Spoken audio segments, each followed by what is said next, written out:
This is about surface and invisibility, communicating with the invisible, liquid spaces that hold no boundaries nor stasis. Devoid of descriptive intent, what else could we see? We can sleepwalk with no clear idea as to why things are the way they are. Jonathon opposes our normal ways of seeing the world and instead asks us to look and sense more deeply and more actively. To understand any artist, I feel it's important to know more about their background, about what sort of person they've become through their passing decades. Jonathon was born in 1977 in the modest-sized city of Yongin in South Korea. This sits just south of Seoul, and an afternoon's drive could take you to the mountains for skiing, a bay of islands, or to the demilitarized zone that separates North Korea, along with many rivers and lakes, for rainfall and the ocean bring plentiful water to this part of the world.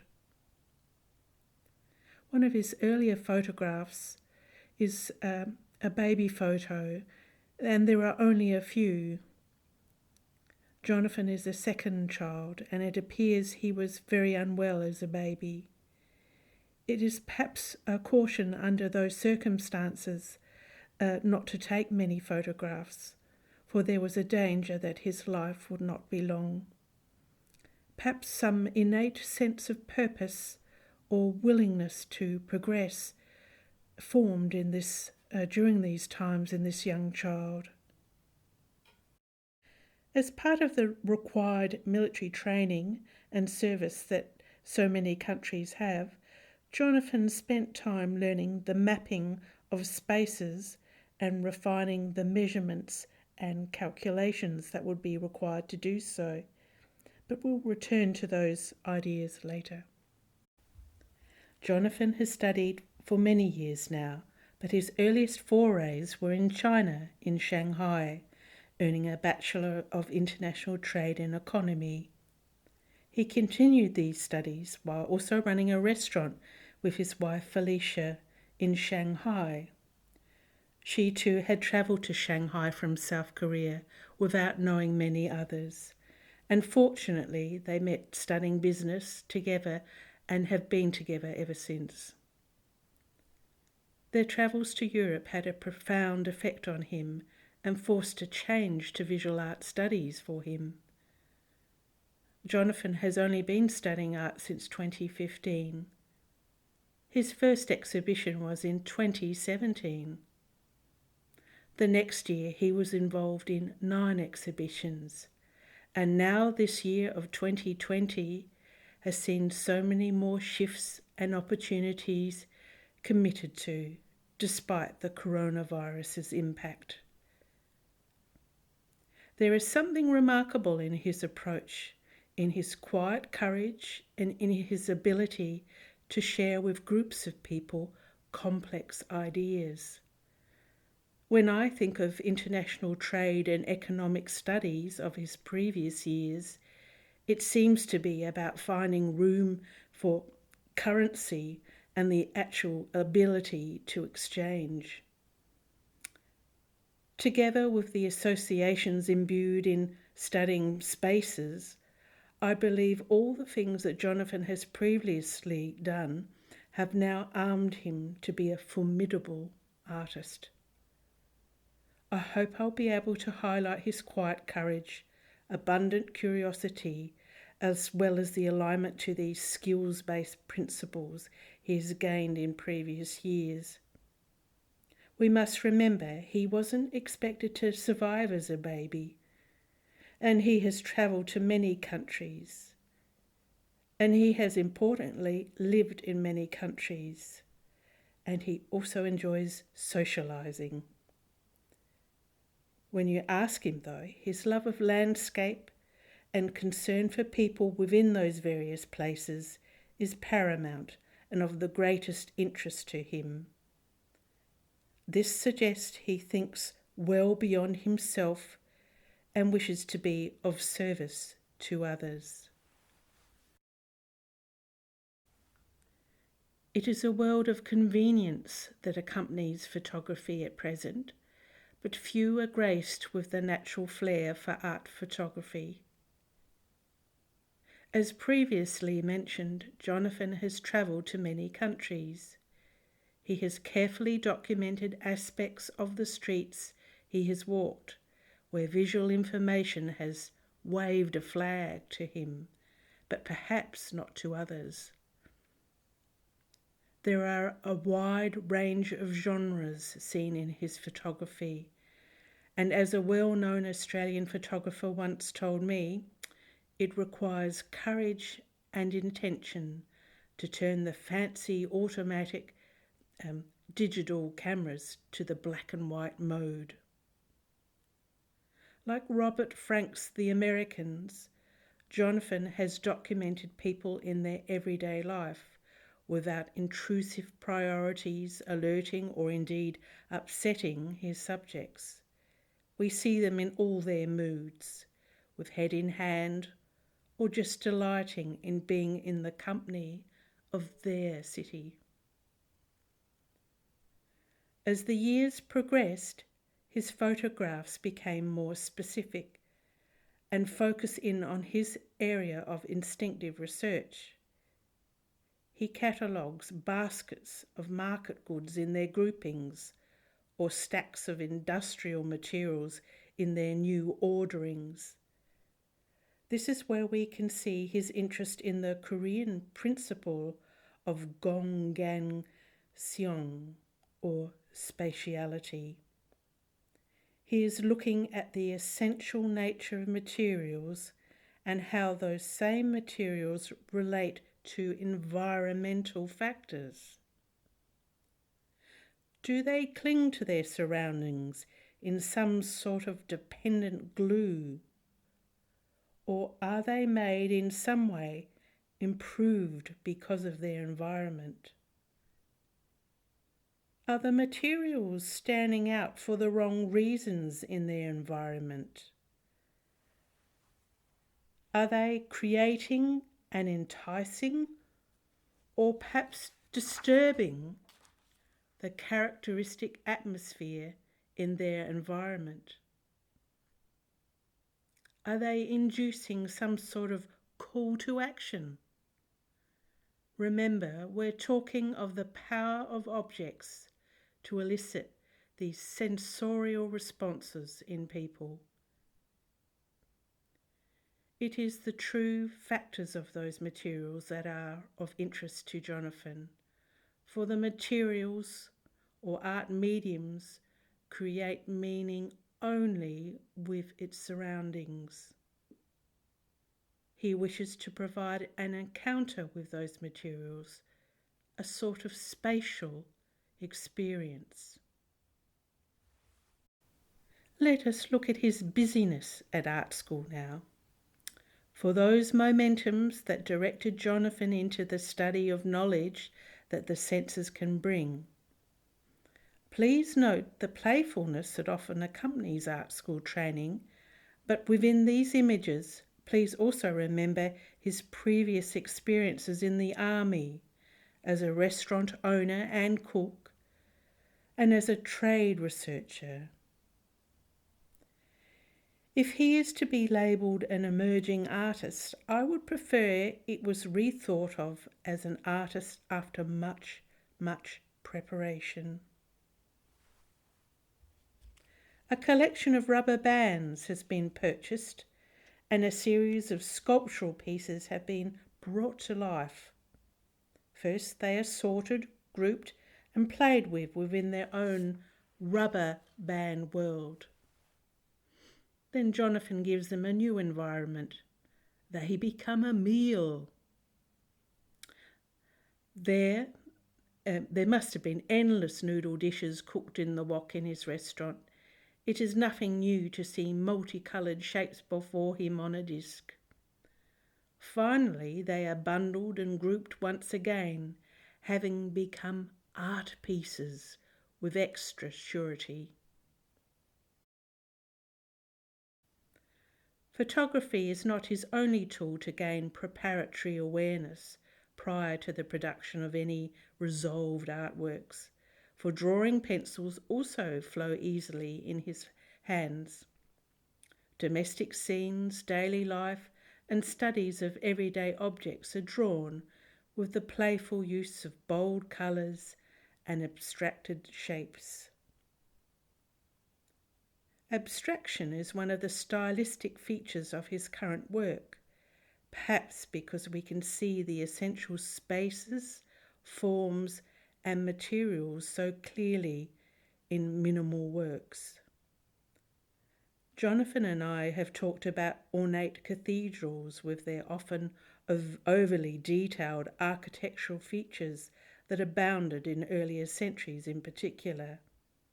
If we compare the large built pyramids, we can see the use of abstraction when transferring a direct message to viewers. The pyramids immediately show a focus of energy, the apex of the structure. It points to the sky, to the heavens. The pyramids are landmarks to be seen for miles, and they are an object of sacrifice due to the size and number of the rock blocks. The bewilderment of how they were built may be a potentially consuming task for visitors. The viewer, upon their first visit to Egypt, is able to have a potentially profound, direct experience. Although atmosphere and mood seem to be overarching qualities of the environments and places, these qualities are given extra consideration through these studies. The photographs, as a sort of preliminary entrance, a form of sketch notations via a camera, when Jonathon has entered into an unknown place, has become very useful. Whatever continent he is within, it does not seem to matter. He is seeking the sort of explanations that all manner of explorers sought and will be seeking in even intersolar system travel. It requires a sort of more active looking. Landmarks, recognising, are just starting points to push past. It's not business as usual with his travels. What is concealed is being brought into the light for us to consider. Of course, this could be thought of as a process of self-discovery for Jonathon, but this is not the imperative with him.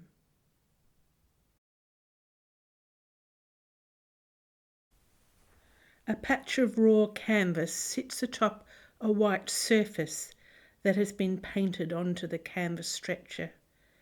It is unusual to see such a remnant of canvas, now the main feature of an artist's canvas. When we see swatches of fabrics, it can be associated with smooth seams, carefully folded edges that are neat and aligned.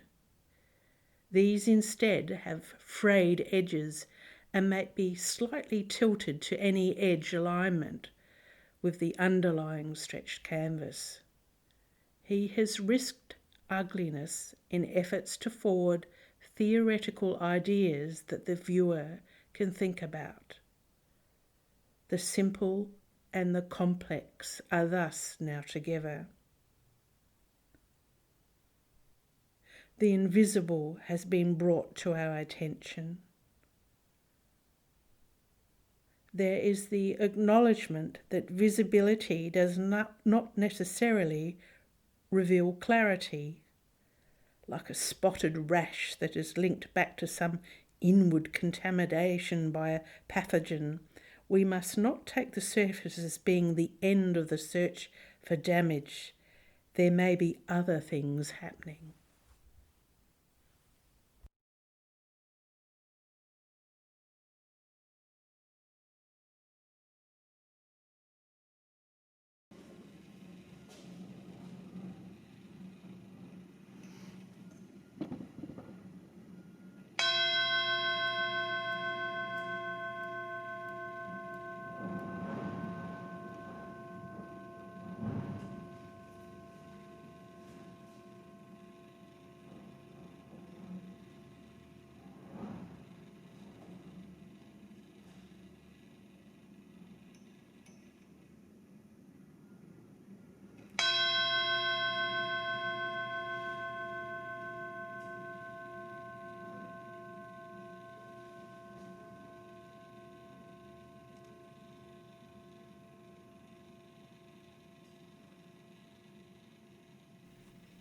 Making sense of chaos or systems quietly at work, order and its meaning. Art can participate in helping to make connections between a specific thing that we seem to know so much about at first glance and something with a wider context.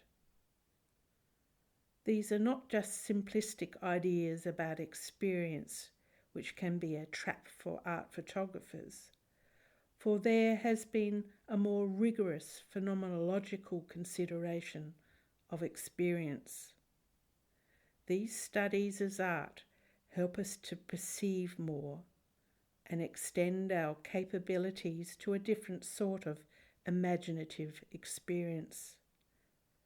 For art is a tool for a phenomenological investigation so we can see more.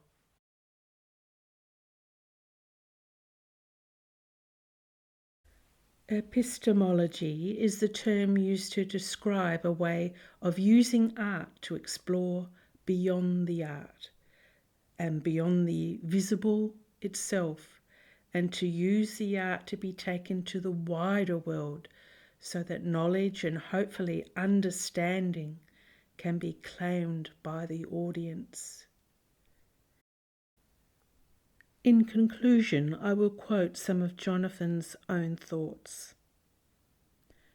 I prevent unintentional misunderstandings or distortions, removing superficiality from my work.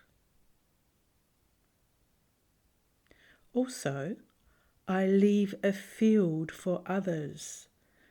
This area, called yeobaek in Korean art, is interpreted as emptiness. However, I do not understand the meaning of this as blank or a vacuum, but rather untouchedness. I think the yeobaek is not an additional or incomplete element, but rather a caring space for others, such as the open ending of the movie. In my practice, interaction created by the reproduced structure constitutes spatiality or placeness, which is very variable and continuous with the audience, time and environment. And such a structural relationship becomes a work of art in my practice. I believe my work contributes to create a balance of senses for the audience by providing them with a perceptual experience.